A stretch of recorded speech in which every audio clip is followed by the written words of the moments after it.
एक समय की बात है। एक गुरु और उनका शिष्य बेलापुर गांव के एक आश्रम में रहते थे। एक दिन वह बनारस के एक गांव में प्रवचन देने गए थे और वहां से लौटते हुए रास्ते में ही शाम हो गई। चारों ओर घना जंगल था और दूर दूर तक कोई गांव भी नजर नहीं आ रहा था। दोनों को चलते चलते रात हो चुकी थी। तभी उन्हें एक छोटा सा गांव दिखाई दिया। उस गांव में एक झोपड़ी दिखाई दी। वे दोनों उस झोपड़ी के निकट पहुंचे। तभी गुरु ने शिष्य से कहा कि आज की रात हम इसी झोपड़ी में बिताएंगे। गुरु जी के आदेश पर शिष्य ने झोपड़ी का दरवाजा खटखटाया। झोपड़ी से एक गरीब आदमी बाहर आया और गुरु जी उससे बोले, हम दोनों बहुत दूर से आ रहे हैं। अधिक रात्रि होने के कारण जंगल में रहना खतरे से खाली नहीं है, इसलिए हम दोनों आज रात्रि यहीं रुकना चाहते हैं। वह गरीब व्यक्ति बहुत ही नेक दिल का था। उसने सम्मानपूर्वक गुरु व शिष्य दोनों को झोपड़ी के अंदर बुलाया और उसके पास खाने के लिए केवल कुछ रोटियां ही थीं, लेकिन वह खुद न खाकर बड़ी ही विनम्रता के साथ उन रोटियों को थोड़े प्याज और हरी मिर्च के साथ खाने का आग्रह करते हुए उन्हें देता है। वह गरीब आदमी गुरु और शिष्य के सोने के लिए अपनी चारपाई पर बिस्तर लगा देता है और खुद जमीन पर ही लेट जाता है।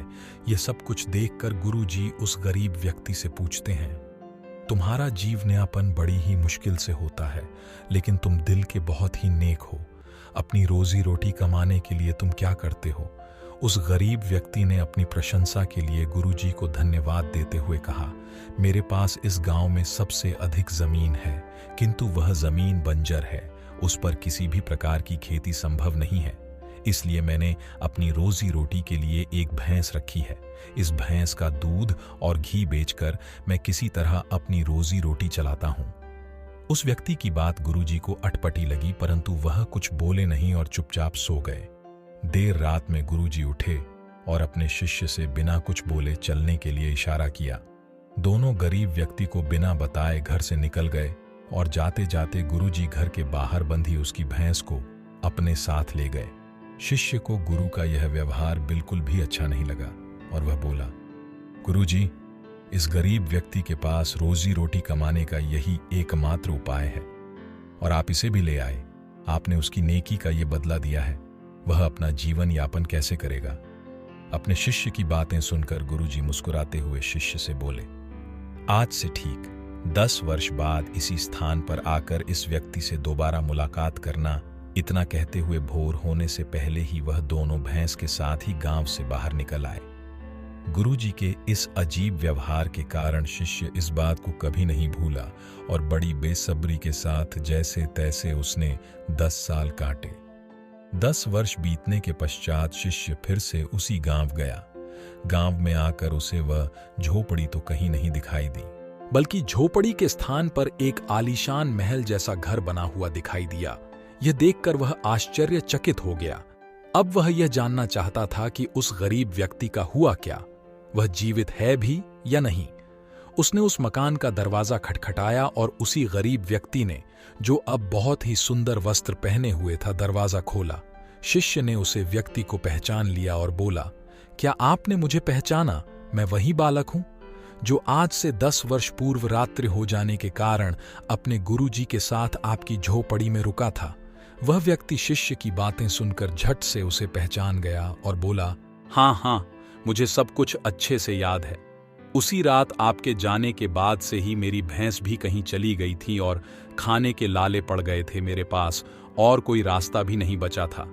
तब मैंने अपनी बंजर पड़ी जमीन पर मेहनत की और कड़ी मेहनत के पश्चात उस जमीन को उपजाऊ बनाया। अब इसी बंजर जमीन से मैं लाखों कमाता हूं और गांव का भी सबसे संपन्न धनी किसान बन गया। यदि उस रात मेरी भैंस गायब न होती तो मैं आज भी गरीब ही रहता। शिष्य को इस व्यक्ति से मिलकर गुरुजी की सारी बात समझ में आ गई। अब शिष्य के मन में गुरुजी के लिए सम्मान पहले से भी अधिक बढ़ गया था।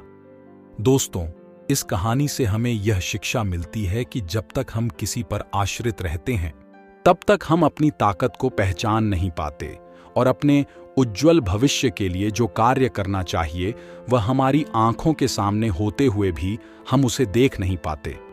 दोस्तों, कई बार आपको मंजिल का तो पता होता है, लेकिन रास्ते में आने वाली कठिनाइयों का सामना न कर पाने के डर के कारण आप उस तक पहुंचने की हिम्मत नहीं जुटा पाते। आपने अक्सर लोगों को यह कहते सुना होगा, संघर्ष करो, हम तुम्हारे साथ हैं।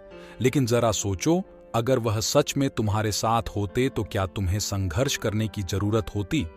दोस्तों, किसी ने बड़े कमाल की बात कही है, विकल्प बहुत मिलेंगे मार्ग भटकाने के लिए, संकल्प एक ही रखना मंजिल तक जाने के लिए। तो दोस्तों, वीडियो पसंद आई तो वीडियो को लाइक, शेयर करें और इसी तरह की मोटिवेशनल वीडियो पाने के लिए चैनल को सब्सक्राइब कर लें। मिलते हैं जल्द ही नए मोटिवेशन के साथ, तब तक के लिए गुड बाय, टेक केयर।